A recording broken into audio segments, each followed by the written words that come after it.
घने जंगल में खूब सारे पशु पक्षी हंसी खुशी से रहा करते थे। उस जंगल के सभी पक्षी बहुत ही अच्छे और मेहनती थे। उसी जंगल में एक पिंकू नाम का घोड़ा भी रहा करता था। पिंकू बहुत बुद्धिमान और खूब मेहनती था और वो जंगल के सभी पशु पक्षियों की मदद भी किया करता था। उसी जंगल में एक शेर भी अपने परिवार के साथ रहा करता था। शेर बहुत कामचोर और आलसी था। शेर बस पूरा दिन अपने घर के बाहर बैठकर पूरा दिन आराम करता था। फिर ऐसे ही एक दिन एक चीकू नाम का मोर पिंकू के पास आ जाता है और पिंकू से कहता है कि पिंकू भैया, मैं अभी बादलों की ओर से आ रहा हूँ। तो बादलों ने मुझसे कहा है कि कुछ ही दिनों के बाद हमारे यहाँ बहुत सारी बारिश होने वाली है और अभी तक तो हम सारे पशु पक्षियों ने अपने अपने घर नहीं बनाए हैं। पिंकू भैया, आप जाकर जंगल के सारे पशु पक्षियों को जमा कर लो और उनसे जाके कहो कि आप लोग जल्दी से जल्दी जाके अपने अपने पक्के घर बना लो, ताकि बारिश के दिनों में हमें कोई भी और किसी भी तरह की परेशानी ना हो और बारिश के दिन हमारे अच्छे से कट जाए। हाँ हाँ चीकू मोर, फिर हम जल्दी से जल्दी जाके सारे पशु पक्षियों को इकट्ठा जमा कर लेते हैं और सभी को जानकारी देते हैं कि जल्द ही हमारे जंगल में बारिश शुरू होने वाली है। इसलिए हम सारे पशु पक्षी जल्दी से जल्दी हम अपने अपने पक्के घर बना ले। फिर पिंकू घोड़ा और चीकू मोर पक्षियों को जानकारी देने के लिए वहां से चले जाते हैं। फिर थोड़ी ही देर बाद वो दोनों जंगल के सारे पशु पक्षियों को एक साथ इकट्ठे कर लेते हैं। पिंकू भैया, क्या हुआ?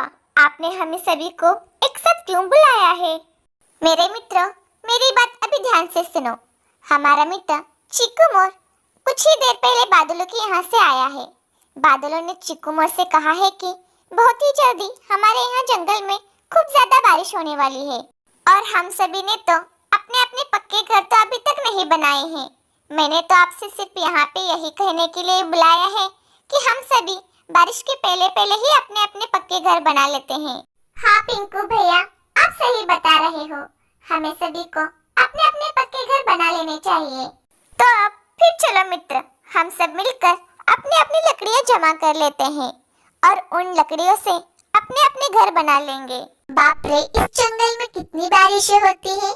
अब मुझे लकड़ियाँ ढूंढनी पड़ेगी और मैंने लकड़ियाँ नहीं ढूंढी तो पिछली बारिश की तरह इस बारिश में भी मेरे बीवी बच्चों को भीगना पड़ेगा। मैं अभी एक काम करता हूँ, जब सारे पशु पक्षी अपने लिए लकड़ियाँ ढूंढ कर लाएंगे तब मैं रात को किसी भी पशु पक्षी के घर जाकर वो लकड़ियाँ चुरा लाऊंगा और उस लकड़ियों से मैं अपना पक्का सा एक घर बनाऊंगा। पशु पक्षियों, मैं आपके साथ लकड़ियाँ ढूंढने नहीं आ रहा हूँ, क्योंकि मेरे एक चाचा जी है। उनका एक लकड़ियों का बहुत बड़ा व्यापार है। मेरे चाचा जी मुफ्त में ही मुझे बहुत सारी लकड़ियाँ दे देंगे। इसलिए मेरे दोस्तों, मैं आपके साथ लकड़ियाँ ढूंढने नहीं आ रहा हूँ। लालू जी, जहाँ तक मुझे याद है ऐसे कोई भी हमारे चाचा जी नहीं है जिनका लकड़ियों का व्यापार हो। गौरी, तुम मेरे साथ अपने गुफे में चलो, मैं वहाँ तुम्हें सब बता देता हूँ। फिर लालू शेर और गौरी अपने गुफे की ओर चले जाते हैं और इधर जंगल के सारे पशु पक्षी लकड़ियाँ ढूंढने के लिए निकल जाते हैं। लालू जी, अब तो हम अपने गुफा में आ गए हैं। अब तो बताओ कि आपके ऐसे कौन से चाचा जी हैं जिनका लकड़ियों का व्यापार है? गौरी, मेरे ऐसे कोई भी चाचा जी नहीं है जिनका लकड़ियों का व्यापार हो। और तो मैंने पशु पक्षियों के सामने ऐसे ही झूठ बोल रहा था। गौरी, मेरे दिमाग में एक प्लान आया है। देखो गौरी, जब सभी पशु पक्षी अपने लिए लकड़ियाँ जमा कर लेंगे तो मैं रात में जाकर किसी भी पशु या पक्षी की लकड़ियाँ चुरा कर ले आऊंगा और उन लकड़ियों से मैं हमारे लिए एक मजबूत सा घर बना लूंगा। लालू जी, आप हर बार चोरी करते हो और फिर पकड़े भी जाते हो। अगर आप इस बार पकड़े गए तो हमें फिर से बारिश में भीगना पड़ेगा। इसलिए मैं तो आपसे यही कहूंगी कि आप जाके मेहनत से लकड़ियाँ जमा करो। लालू शेर गौरी की बात नहीं मानता और वो लकड़ियाँ चोरी करने की ही सोचता है। अब शाम हो जाती है। सभी पशु पक्षी अपने अपने लिए लकड़ियाँ ढूंढ लाते हैं। चलो, अब मैं अपना घर बनाना शुरू कर देता हूँ। बारिशों का कुछ भरोसा नहीं है कि कब बारिश पड़ना शुरू हो जाए, इसीलिए मैं अभी से ही अपना घर बनाना शुरू कर देता हूँ। पिंकू अपना घर बनाना शुरू ही कर देता है। तब पिंकू देखता है कि पिंकू के लाए हुए सभी लकड़ियों में तो चींटियाँ लगी हुई होती है। अरे, मेरे सारे लकड़ियों में तो चींटियां लगी हुई है। अगर मैंने इस लकड़ियों से अपना घर बना लिया तो जल्दी ही मेरा घर टूट के गिर जाएगा। मैं ऐसा नहीं कर सकता। मैं इस लकड़ियों से अब अपना घर नहीं बनाऊंगा। वैसे भी अब रात होने वाली है। कल सुबह होते ही मैं सारी लकड़ियों को फेंक आऊंगा और इनकी जगह मैं ऐसे दूसरी नई लकड़ियां ढूंढ लाऊंगा और उन लकड़ियों से मैं एक अपना मजबूत सा पक्का घर बनाऊंगा। फिर अब रात हो जाती है। गौरी, मेरे तो समझ में नहीं आ रहा कि मैं किस पशु या पक्षी की लकड़ियां चुरा लूं। लालू जी, मैं तो कहती हूँ कि आप जाकर पिंकू घोड़े की ही लकड़ियां चुरा लो। पिंकू घोड़ा बहुत ही मेहनती है और दोबारा से अपने लिए कोई नई लकड़ियां ढूंढ लाएगा। ठीक है गौरी, अगर तुम कहती हो तो मैं जाकर पिंकू घोड़े की ही लकड़ियां चुरा कर लाता हूँ। फिर लालू शेर पिंकू घोड़े की लकड़ियां चुराने के लिए वहां से निकल जाता है।